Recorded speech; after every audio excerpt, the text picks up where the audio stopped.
It's interesting, there are a lot of things that we don't like to talk about, and one of those is around our health and what's going to happen potentially after I actually die. So the question is, do I need a will? Well, in most cases, most people actually do need a will. Whether you're 18 or whether you're 60, everyone usually has some sort of finances or wants to provide some sort of direction after they die in regards to what happens to their kids and what happens to their finances. So yes, everyone needs a will.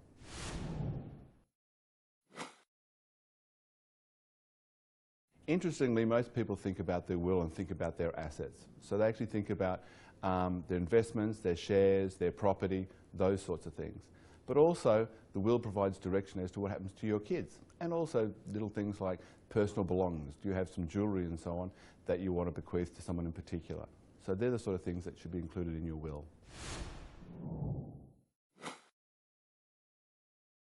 Wills should be reviewed on a regular basis. And in particular, if there are any special milestones, for example, marriages, births, those sorts of things, then you should really look at your will and review it at that time.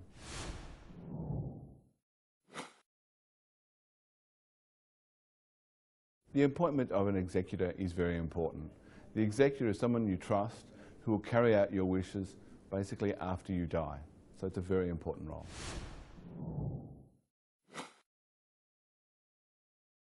Again, a power of attorney is not something that we often think about, but it is also important.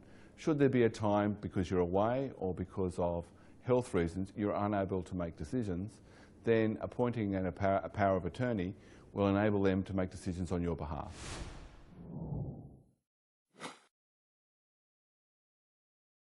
Your superannuation does not automatically become part of your estate.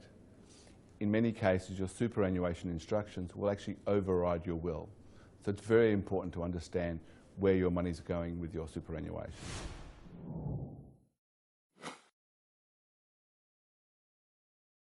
A binding death nomination basically ensures that the trustee distributes your assets, which are part of your superannuation, to those that you actually want the money to actually go to.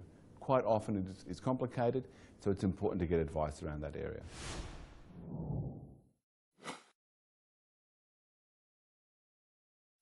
For small business owners, a really important issue is succession planning. And succession planning should be part of your estate planning. So a buy-sell agreement, for example, sets out who the owners will actually buy from, what the price will be potentially of the business, to ensure that should you get injured or should you die, that there is a smooth transition for the business, but also for your family.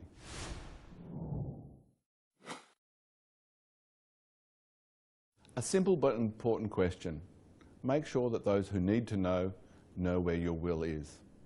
In addition, your family should also understand who your solicitor, who your accountant, and potentially who your financial planners are, i.e. who your professional advisors who will assist you through this process.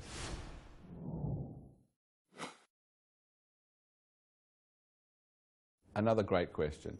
Again, some will actually say you can probably do your will and your estate planning yourself.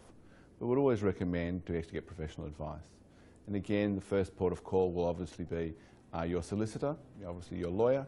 However, it would be really valuable to involve your accountant and potentially your financial planner, depending on the complexities of your finances.